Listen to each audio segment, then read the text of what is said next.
JoshAddo-Carr is one of the star wingers in the NRL. He's won 2 premierships and has several appearances for the New South Wales Blues. If you haven't heard the recent news, the Foxes failed a drug test twice, as they both returned back positive for cocaine. While Josh claims he's innocent, the tests show otherwise. And now, his $550,000 a season contract has the chance of being torn up, and his future footy career is up in the air. This is the story of JoshAddo-Carr. JoshAddo-Carr was born on the 28th of July, 1995, in Blacktown, New South Wales. His family would move around Sydney, and he would go to Matraville Sports High School and play junior rugby league for the Lepurus Panthers and Moore Park. He played for the South Sydney Rabbitohs SG Ball team in 2012 and would then sign with the Cronulla Sharks as a teenager. After spending 2014 and 2015 with the Sharks, he would sign a 1-year contract to play with the West Tigers in 2016. After starting 2016 in the New South Wales Cup, he would make his first grade debut for the West Tigers in round 7, scoring a try in the game as they lost to the Melbourne Storm, 18-19. He ended up having a steady first season, swapping between first grade and the New South Wales Cup, ending the year playing 9 NRL games, scoring 6 tries. In the middle of the season, on the 6th of June, he would sign a 3-year contract to play for the Melbourne Storm, and in the first round of 2017, he made his debut for the club, playing against the Bulldogs as they won the game, 12-6. His first year with Melbourne would be an exceptional year for him. He played for Team City in the City vs Country in the middle of the season. He scored his first hat-trick in round 25 and played basically every game for the Storm, including the grand final, where he scored 2 tries in the game as they beat the North Queensland Cowboys 34-6. This year would truly make him one of the best wingers in the game.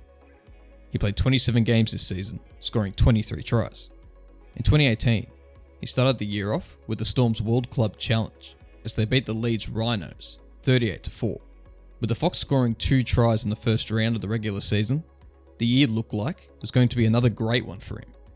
And that ended up being true, with him making his debut for the New South Wales Blues in the Origin Arena. He would have a dream start to his Origin career, as in the first game of the series, he would score the match-winning try as the Blues beat Queensland 22-12. He would return for both games of the Origin series. Back with the Storm, the club would make it all the way to the grand final, again.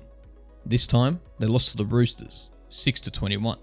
He played 25 games this season, scoring 18 tries. Moving to 2019, he would start the year in the Indigenous All-Stars, as they beat the Maori All-Stars, 34-14. And once again, would have another great season for the Storm. He was the club's star winger, and made another return to the Origin Arena, playing in all 3 games of the series.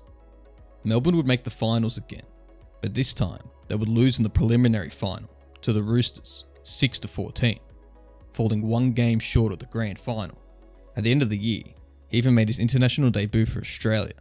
He finished the season playing 23 games with the Storm, scoring 16 tries. Moving to 2020, he would start the year playing in the Indigenous All-Stars again. This time, they lost to the Maori All-Stars, 16-30.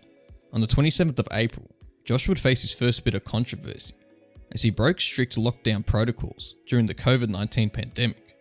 He was originally fined $1,000 by the NRL and was placed under investigation as he and Latrell Mitchell went on a camping trip during the lockdowns.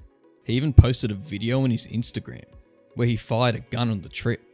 He ended up receiving a fine of $50,000 from the NRL for breaching the isolation protocols.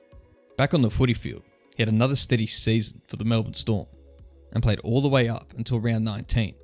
As the Storm beat the Tigers 50-22, he would suffer a rib injury, causing him to be sidelined for the next several weeks, only to return just in time for the finals.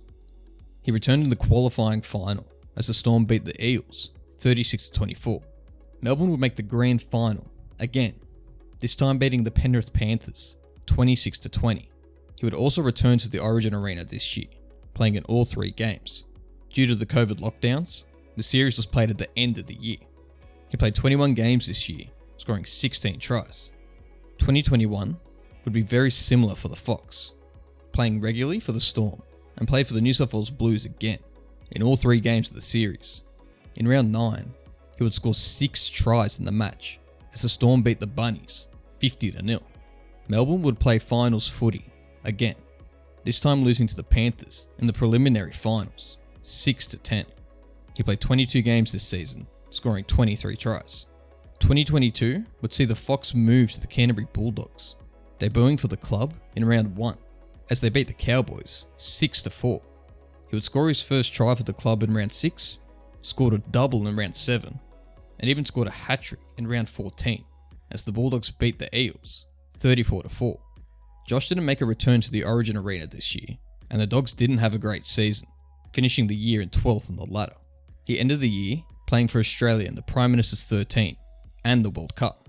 He played 23 NRL games this year, scoring 16 tries. 2023 would start out good for the Fox, but unfortunately for him, in round 6, he suffered an ankle injury, causing him to miss the next 6 rounds. Due to his good form at the start of the year, he was predicted to return to the Origin Arena, but because of his injury, people didn't think he would make it. But after returning to the field for 1 game, he would get his spot back in the Blues side for all 3 games of the series. He finished the season playing 15 NRL games, scoring 11 tries.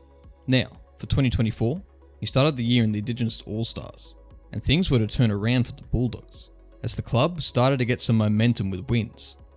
In round 13, as the Bulldogs beat the Knights, he suffered a high-grade hamstring tear, which saw him sidelined for 9 weeks. He would return to the field in round 22 and played for the next several weeks. As you all probably know, the Dogs will make the finals for the first time in 8 years. Everything was going good for the Dogs, and their finals campaign was highly anticipated.